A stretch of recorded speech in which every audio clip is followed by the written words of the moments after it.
All right, so let's have a look at the second lesson for this week, H Radio 123 part-timers. And I'm going to stop there. I'm saying after this lesson because I did, as I've mentioned before, I did three lessons last week, which I don't want to get too far ahead in terms of the syllabus and the material. Otherwise, when we get towards the end of the semester, there are going to be no classes left. Right. So I'm going to stop at after this one. Let's look at module 4 from Cullinan and Nash's Next Level Radio book, which is referring to chapter 4, 4.2.1, How to Build a Radio Show with the Gifs system, page 114, and then techniques for improving on-air performance, page 115. I do want to just, because here we're going to start moving into like the production of content, the creation of content for on air. We did end off last lesson just kind of looking at what a clock might look like, should I say, on the surface. So there was that little image there that showed you what a clock, obviously a clock is round, right? But it's broken up into the four quarters, and we particularly placed at the bottom and in the top of the hour, we placed the news elements, the sports, the traffic, and the weather at the top and the bottom of the hour at the top. So at 0.0, what is it? What are those things? It's 0. Not point. Point is not the right thing. What is that little?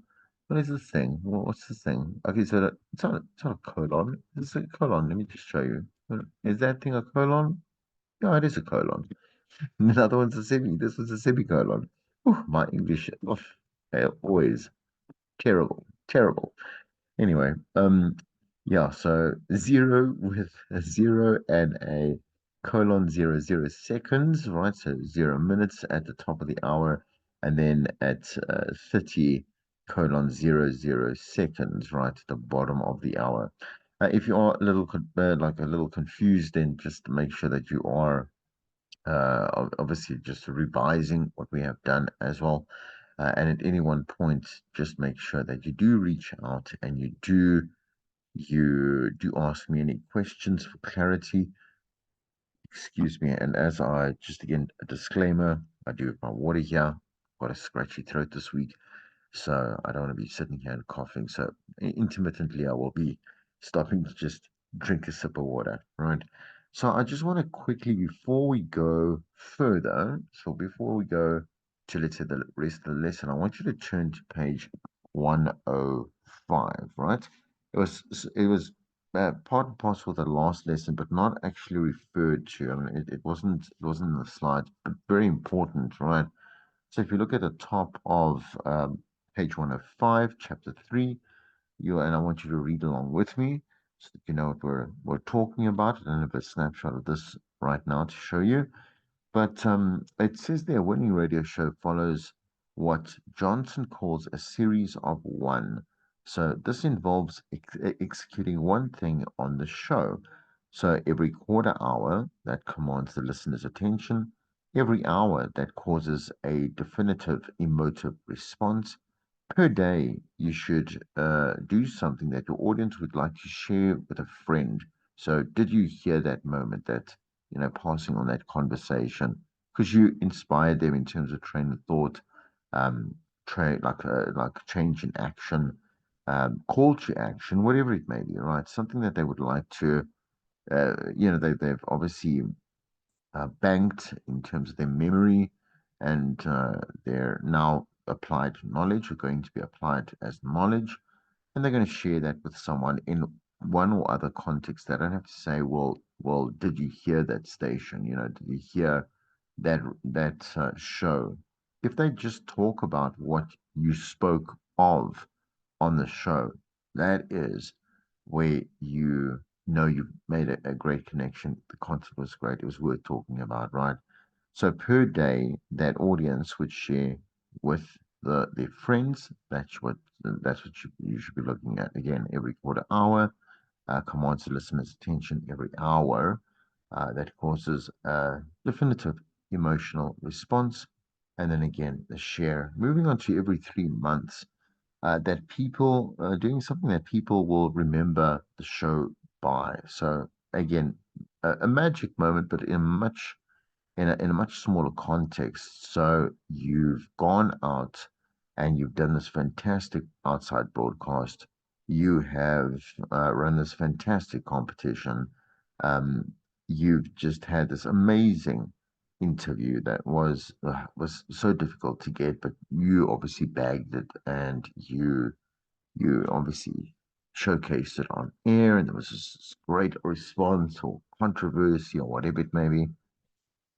And then every year, you should do something that makes your show legendary. In other words, no one else, to the largest extent in the industry, has then done anything like what you have done in that one particular moment on your show within a year. So you look back as a presenter, you do feel if you know yourself immediately, you don't even have to search deep to know this, but if you have done a an okay job. I mean, you've done your job, you've gone in, you've done your shows, you've had your conversations, you've executed your content.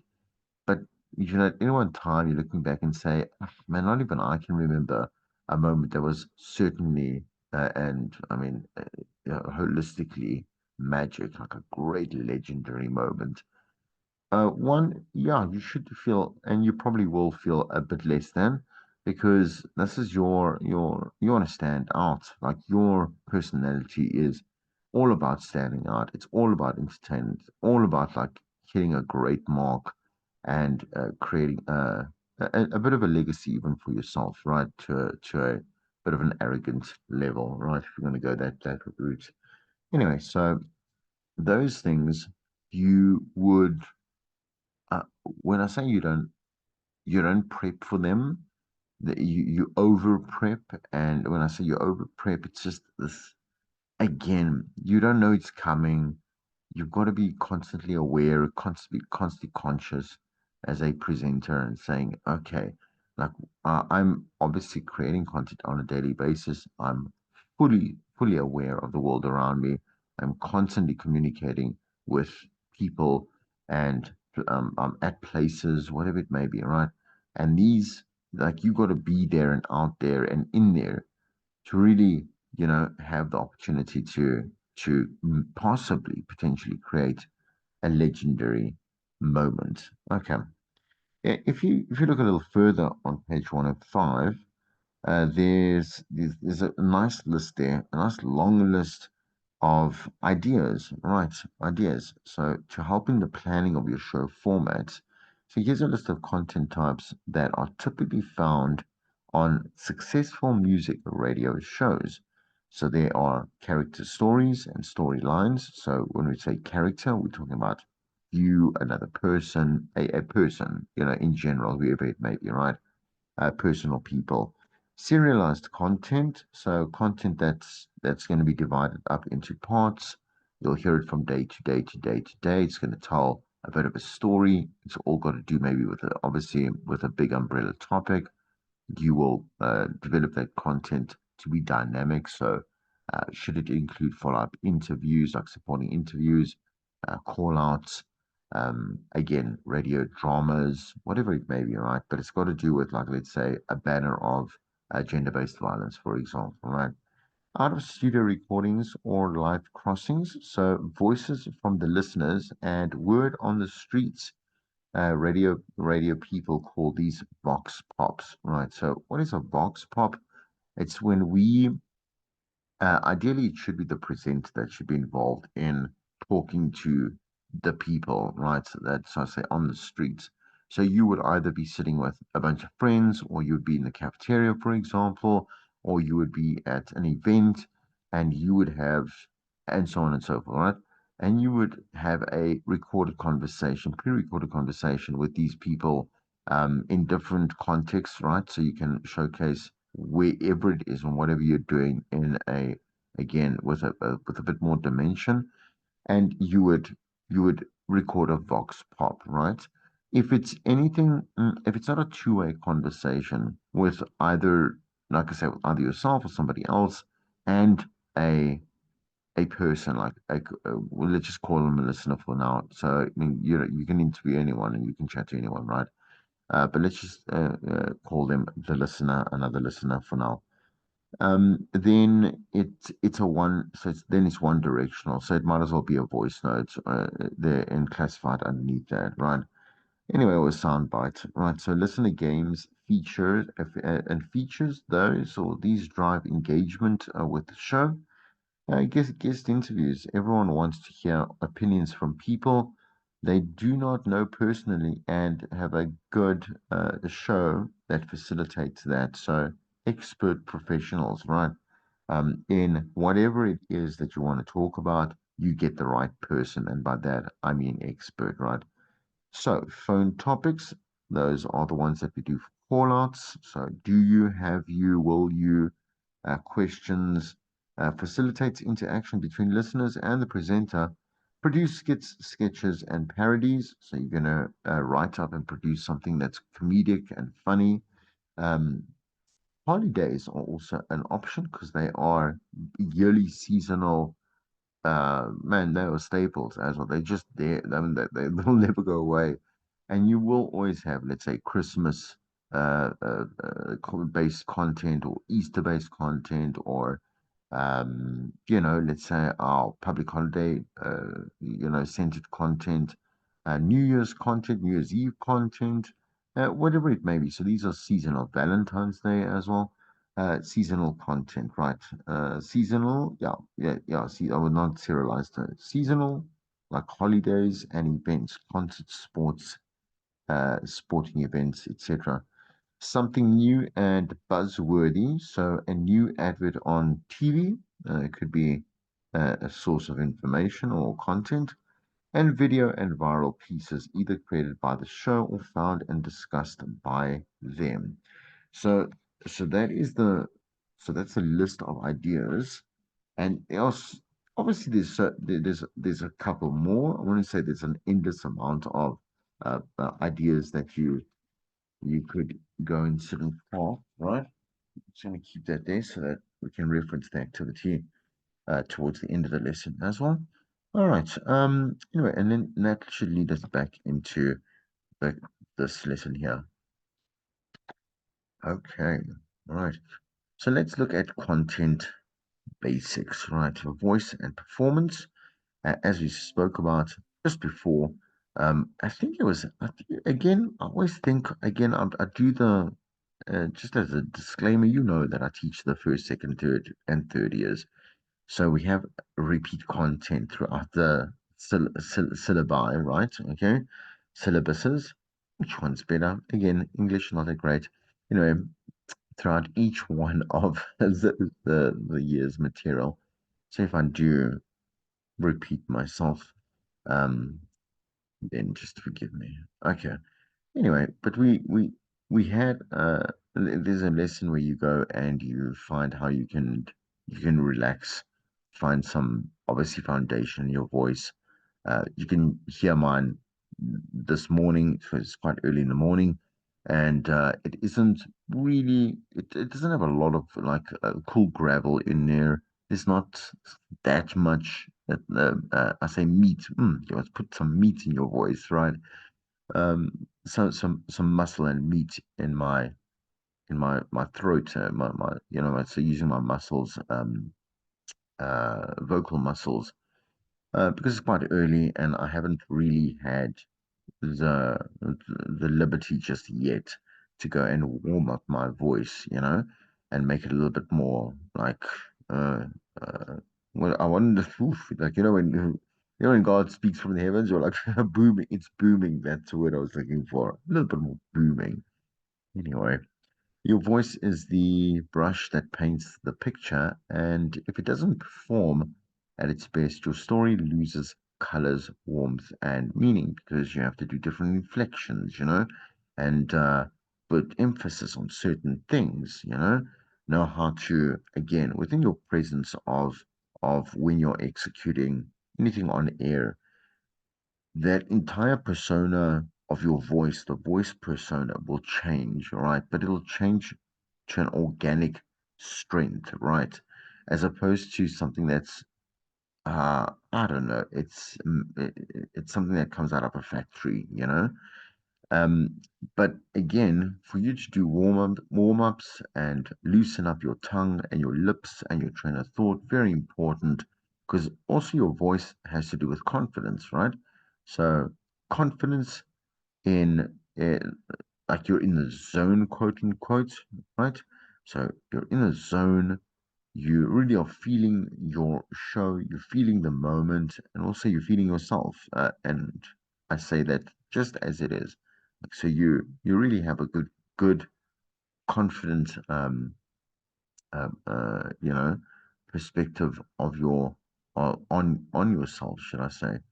And so then it changes the way that you do speak, and there's that again that really that great solid delivery and commanding voice. One of the lesser known facts about many on air radio personalities is that most of them don't like the sound of their own voice.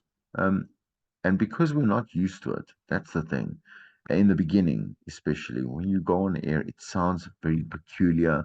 You also are not sounding that great because you've just started out, and you listen to your shows when you obviously go back and you should be doing that from the very beginning. You should go and review your own shows, right? Put your own shows at any one point throughout your career. But anyway, you hear yourself and you're like, "Ah, this, I mean, it sounds so nasal. Like there's no life there. Or people that do, I mean, I like the sound of my own voice. So when I do listen to it on air, so when I hear it, for example, in a voice note, because I know, oh, man, Chris, yeah, you're just sounding most rubbish, at the end of the day, because I'm not performing.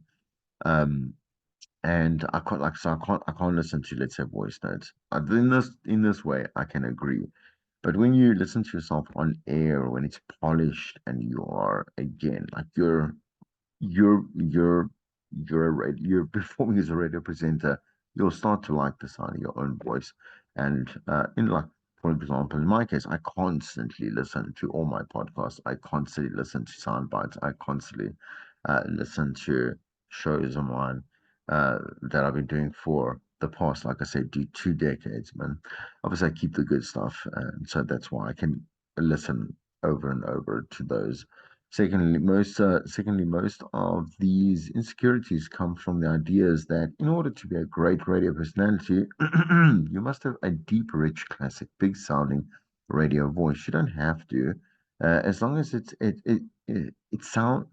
long as you sound good or great, right? You don't have to have a voice over artist voice.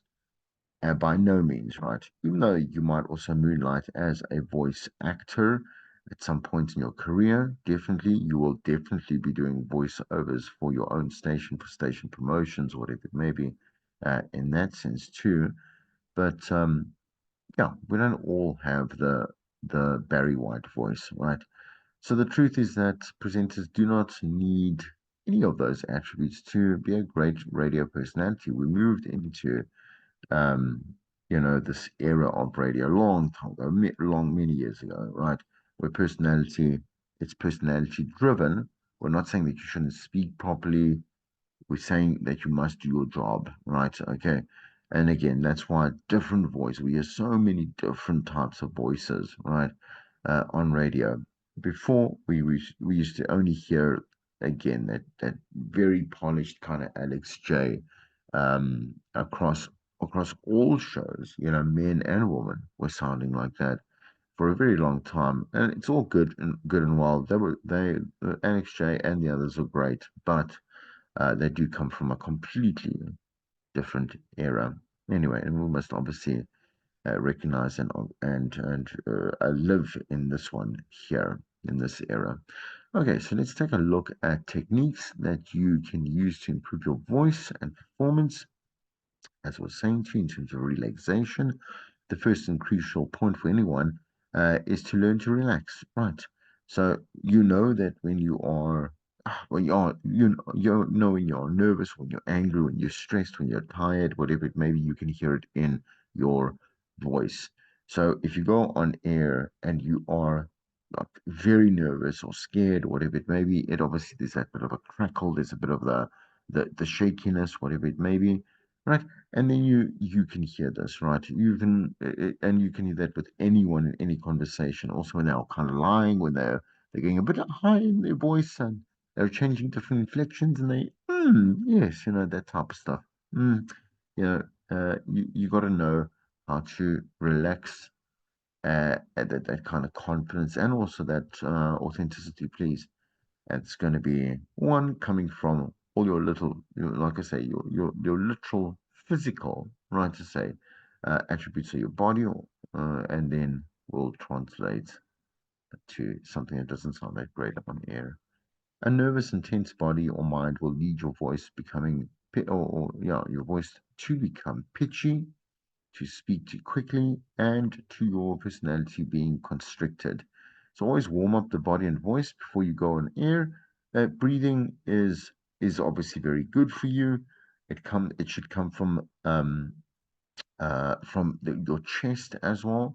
So it's not your throat, but your chest, and you should speak from your chest because you'll be able to speak longer with less deep breaths, these deep, breaths as well. If you can just speak from your chest, right, and you actually feel like you can control, obviously, because it's your body, right? It takes a little bit of practice.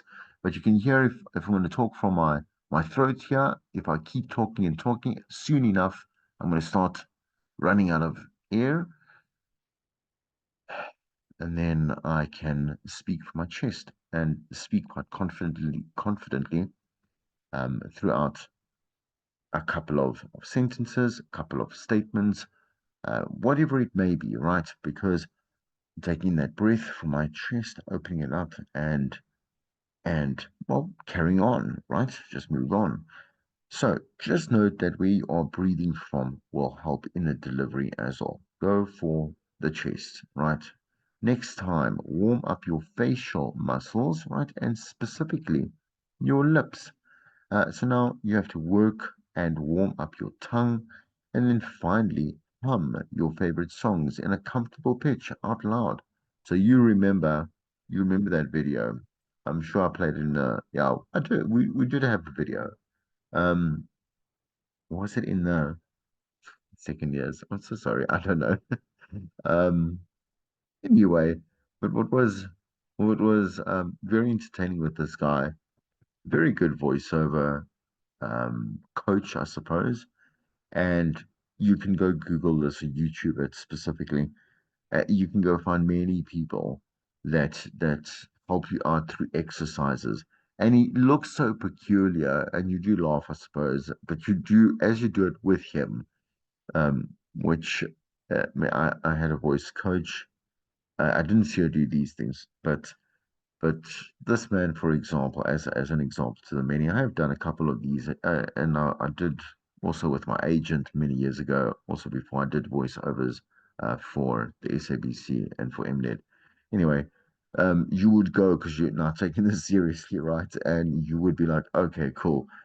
There's about 20 to 30 minutes warm-up sessions for your entire body to kind of loosen up to make sure also again that you have control in terms of where delivery and where again kind of that follow through within your body and through to your throat and through to your mouth obviously gravitates towards things like even moving your shoulders around or having your shoulders in the correct place. Like right now I'm kind of hunched over just because, and if I lean any further back you're not going to be able to really hear me. But that definitely also I want to kind of like remember to stand up straight or sit up straight and be able to again breathe. Very interesting again. It might look a little weird, but also watching people do yoga is also weird if you're not doing yoga as well. Anyway, so a couple of things to just remember there, and do go and find these easy voice exercises on YouTube just for yourself so that you can start exercising. Um, and it would be super interesting again if you were in class, we could do this all together. run that video, and then have us all do it all together, like from home, right? Uh, all right, train a little bit of food for thought. The Gifs method of creating content. The Gifs method is a very useful tool for the beginners in radio. So it can almost be seen as a life hack into making sure that you fill your hour with a variety of types of content that suit different needs for your listener or from your listener, as well as to nudge you into the right direction if you stumble upon a bit of a writer's block, right? So, creative block, more apt for this, for our situation, a creative block. We're not journalists, right? But what is gifts, right? Gifts is games, information, funny, and then story. So we're going to break down each one of these in the upcoming slides and kind of walk through, what these stand for, what they're all about. Filling the hour with one of each and throwing in some creative throw forwards, talking about the music and your regular traffic, sports, and news, will have your show sounding like a professional commercial radio show in no time. So let's break one of those down. Let's take a sip of water. Okay. All right. So let's look at games first. Uh, Games are obviously very sharp. Like they're a sharp tool or a sharp arrow in this particular, I suppose, metaphor in your quiver of content, right? So, quiver is what is that? It's the I don't even know yeah, I don't actually know how to explain a quiver. I just know what it looks like, right? Um, anyway, so it's the yeah, it's the sharp arrow in your quiver of content. I'm so sorry, I don't know how to explain it now, and I'm stuck. Anyway, okay. You can picture an arrow, right? You know that like a full arrow and in the quiver. Let me just keep on. Okay. Games give listeners a chance. In other words, just basically look, here what we're saying is that it's a great and it's a powerful tool within our content, like our content bucket, right? Put it better that way. Games give listeners a chance to obviously have some fun, interact, and absolutely everyone loves being right, right? We love being awarded and acknowledged for being right because we guessed correctly, we got to the end correctly. Like, I don't know, there was a first round, second round, and winner type thing. Games are even effective for passive listeners, so because they take part and they move along within the game. So maybe you're asking the questions to a listener, but they're answering the other listeners that are not taking part directly. Everyone else is just enjoying it with you. They're guessing too. They're guessing their knowledge as well. Just because they aren't interacting doesn't mean that they aren't playing along. So games can be paid by clients and offer a prize, or they can simply be fun and offer the listener a chance to hear their names on radio and feel kind of special, right? So there are endless possibilities to games, and you can take old concepts and just re-polish them, restructure, refurbish them, right? There's they are particularly in the gaming space, right? And definitely new ideas that we can come up with. Not all of them will work. We might make the game a little bit too complicated for an on-air audio platform, right? So a live audio platform where you might need theater of the more than theater of the mind. You might actually need to see what's going on for it to have, let's say, good entertainment effect, um, or good entertainment quality, right? So that there could be it could be something that involves more than two or three people for it to work, right? And it becomes a little chaotic. And it also the structure of the not the competition of the game. could be maybe just a little bit too complicated, and maybe the game isn't thought out correctly. So you think you have a good idea, which is all good until you go and do it on air, or you practice. Ideally, you should practice it, but before you go on air to see whether it works or not. Is it boring? Is it something you can call a game? Maybe your interpretation of what a game is not the correct one. And many students have tried to come up with games before that are just not fun, right? And they're not games at the end of the day. So it sounds very easy. It really actually isn't as straightforward as um as what you might think it is. For example, a game where you play only the opening 2 seconds of a song or read only the lyrics, and listeners have to identify the song as a popular or as popular now as they were back in 1986. Uh, People still use this. They do. It's quite. I'll always have some criticism. I know.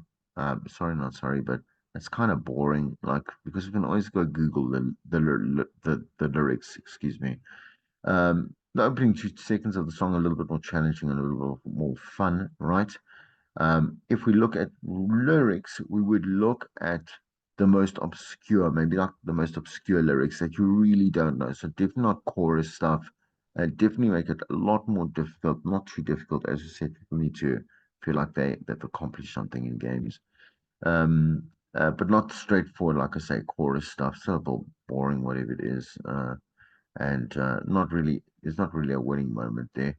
How you dress it up and make it your own is up to you. So, let's look at information. As broadcasters, it is part of our job not only to entertain, but to obviously inform. So, it's absolutely crucial to remember that you don't have to choose one, right? Information can absolutely be entertaining as well. Um, so, you don't have to, just to kind of clear that up, because that sentence doesn't really make sense contextually, right? So just to kind of make sense of that, you don't have to just do gaming or entertaining or whatever it is. You can do be informative and entertaining. Entertainment again is once again, what's the definition? It is to distract, right? Entertainment is distraction. All right. To entertain someone means to hold their attention. In other words, distract them, right? So anyway, just sort of clarity on that. Information can absolutely be entertaining as well. Information doesn't just have to be you telling the listener about the crisis in the Middle East, but you can also talk about upcoming movies, music, gaming, celeb gossip, etc. And if it's something that you would chat to a buddy about, right, a friend, you can chat to your thousands of listeners, buddies, friends, right on the other side of the microphone about it as well. Let's look at funny. Funny is something again. If you're not a funny person, constantly saying this, so you don't have a talent, some kind of pizzazz for humor, this is not for you. What I'm saying, you're not a person to do prank calls because you don't know comedic timing and you don't know um, punchlines and you don't know how to build something up to have this cracking moment at any one point in your uh, piece, you know. So funny is mainly something that you might hear on your travels through the industry, right? So funny can include anything from prank calls to losing a bet, doing a full show in drag. Um, these are better suited for, but prank calls and comedic, like I say, scripting, not for everyone, right? Also, if you're not a funny at telling jokes, don't try to be witty on air. Just be the best version of who you are. Anyway, you may be thinking, well, what if I'm not funny? Not everyone can be funny. This is where your other interests or talents come in. And you wouldn't be doing this if there wasn't something about you that made you super cool, super interesting, and different, right? Special, right? So substitute the funny prank call with whatever it is that you want to do, but still can maybe bring I don't know, some lighter, like your personality. Personalities are built the normal person, seriously, and also um, in a funny, lighter way, right? Okay. Uh, so you have polar opposites that have a rich, like I said, range of emotions and characteristics in between your one side and your other side, right? The one extreme side of you and the other. So there are many things that obviously you will relate to and find funny. You know how to laugh. You know how to make other people laugh. You've been in situations with friends and family or whatever it may be, right? Where you sit and you have quote, you've like not quote, you've laughed literally. Why, right? So when you bring in regular humor that is very natural to you, anyone can also just have. They can be light and entertaining as well. So make the phone call to a fashion expert or review the new Audi. So make it yours. Be careful of prank phone calls. Wackett himself um, has the monopoly on this. He's our biggest prankster, quote unquote. Um, Nope, I'll try and take the quotes away. He's the biggest on-air prankster right here in South Africa. He's been doing it for so many years, right? So many years. Still very funny, still very good at it as well. But if you want to do it, are you as funny or better than Wackhead, right? Just remember to not be a rinse cycle repeat of someone else as well. Um, all right. Excuse me. So with your story, we're up to the S part. So we did what did we do? We did games there. We did information, GIF, funny, and we do S, so gifts, right? In total story. So you can get away with not being funny, but you can't get away with not being a storyteller, right? All of us on air must be great storytellers, must practice the art of storytelling or conversation, right? Because it's a big part of what we do. Storytelling is far from easy. Takes a lot of practice to really get it right, to get people's attention, to keep them captivated. Practice telling stories to your friends and your family, and try to make the most mundane story, but from something very, I mean, on the surface, maybe very boring, but it won't be boring if you can take that story and make something of it, right? um, it's going to cause people to ask, and then what happened next, right? So don't go and sit and also what is it, over amplify or whatever it is, exacerbate something for it. So like a story that constantly is like you can be captivating and engaging, whatever it is, but if you carry on and on and on, yeah, like for 1 second too long, someone's going to say, "Ah, it's fine. I don't want to listen to this anymore," right? And that's in a normal situation, and never mind on radio, right? There's less patience and less time. So just be careful of that. We do want the captivating factor. That's what I'm saying. It's not easy to tell a story. Know you read the room, know how much time you have, know what you want to say, and get to it, and then land the story. So we'll have a whole lecture on storytelling, but here are a few tips. Like any good story, it needs to have a beginning, a middle, and an end. Don't think of a good story. It has to be long though, just as I mentioned before. When I say a beginning, it just needs to be something to introduce the story, a hook, ideally, something along the lines like, you won't probably believe me or believe what happened to me last night. So that's what we might call a hook, right? And that's a good enough introduction to begin. We will build up some crumbs alongside that and then really get to the body of the story and then end it, right? So then you have the body of the story, the good parts only, embellishing a little, pause for effect, and hit them with the ending, right? See what I did there? Anyway, a punchline or conclusion will do. A twist ending is a masterpiece, right? Something that I didn't expect, man. This, what? Are you telling us this because of, right. And twist endings don't have to be, again, fully dramatic and, like these really hectic moment or whatever it is, or something hectic they're going to say at the end there, it just has to be surprising. Once again, I can't stress enough how much it'll help you to watch stand-up comedy, right? Because of the way that they build that punchline up. Yeah, yeah, and pick your favorite comedian. So mine's always, man, Chris Rock kills me, kills me, kills me. And then obviously, I mean, yeah, Bernie Mac, legend, right? Always watch the same um, comedians because why should I try and test someone else? So good, so good. Um, one you're also going to enjoy it because it's super funny, right? But two, you can watch how they do. They've obviously had a lot of prep, a lot of planning. They've, obviously a comedian will go and test their material until with many people around them till it lands, lands, lands, lands. They'll go back, they'll polish it, they'll go back to polish it, go back and polish it, whatever it may be, right? Um, but really just go watch comedic actors, comedians, should I say. Those people tell stories for a living. And noted their delivery and their timing. They aren't just standing there just talking. They're going somewhere. They know it's with purpose, right? And then they get to that point, right?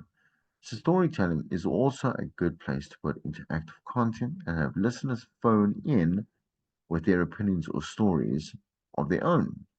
So you can have stories about something you found online or something that we call a slice of life, which means something that happened to you and or you saw it from your own life. So it's an anecdote, right? If you want to maybe delete this slice of life, it's just an anecdote, right?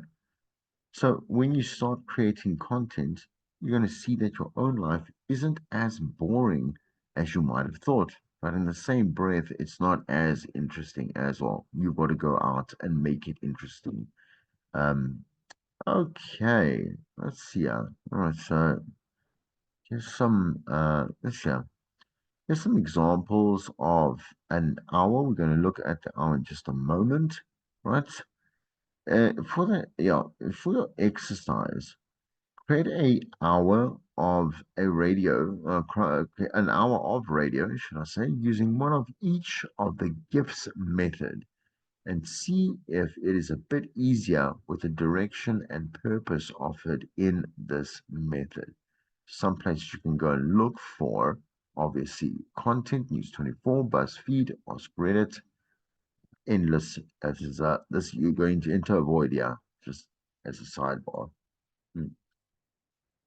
Keep on going to use, like I said, News 24 and BuzzFeed. Very, very common, right? Use whatever you want. I mean, to put this particular hour of the show. So we're not talking about a clock. We're just looking at the baseline for an hour, for example, right?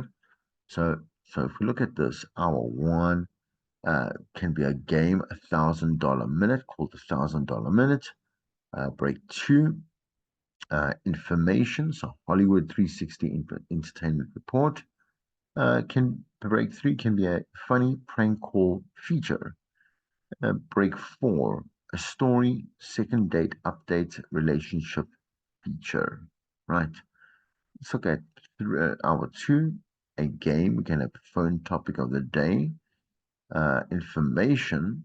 So again, gifts, gifts, gifts. As you can see, information. Holiday 360 Entertainment Report. Right. So second hour, third hour. Uh, Funny, tough love feature.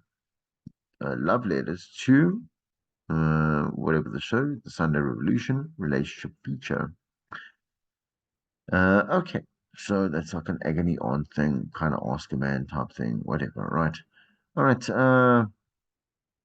game heads up. Now we don't obviously know the context of heads up. I can interpret this in many different ways, right?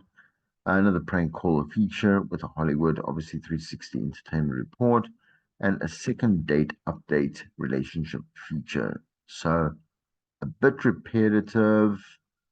Uh, I would definitely change these here, right, in terms of story, because I don't want the same kind of vibe going across the entire show. Anyway, but just to end it for this week, The homework, just to start you off, in saying begin reading papers, essays, and case studies by Coates, Dumas, Geiger, Johnson, Lamar, Lane, and Roos. Right, all links and texts to texts and seminars are found in the textbook. Just, just quickly make sure, not make sure, but just let you know where you can go have a look. Uh, Ideally, mm,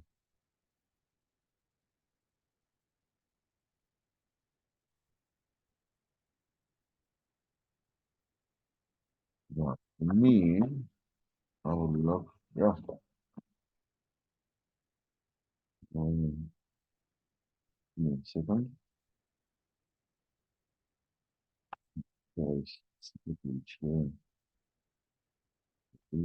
one. There's a note for the answers of the activities in this chapter, page 589 to yeah, 592. Yeah, and the references. Oh, okay. Yeah. Okay.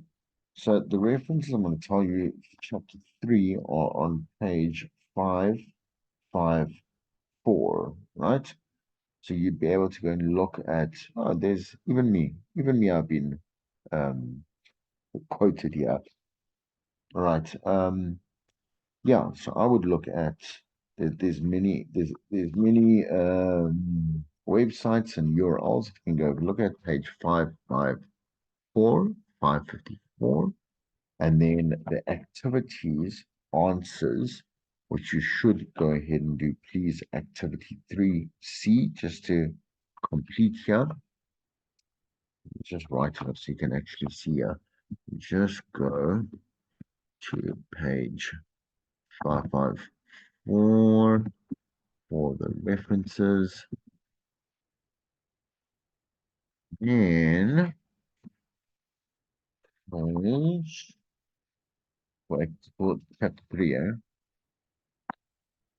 589, chapter 3, so is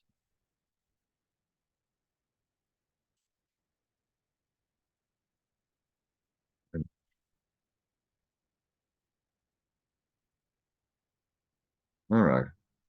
Okay, so read David Lloyd's chapter on the voice, play it like an instrument, and sense the day, the here and the now, and be yourself, the most powerful weapon. And I started by asking him the secrets of great interviewing, and another one, teasing, keeping your listener coming back from how to make great radio tips and techniques, page 215, 29, 33, 49, and page 99.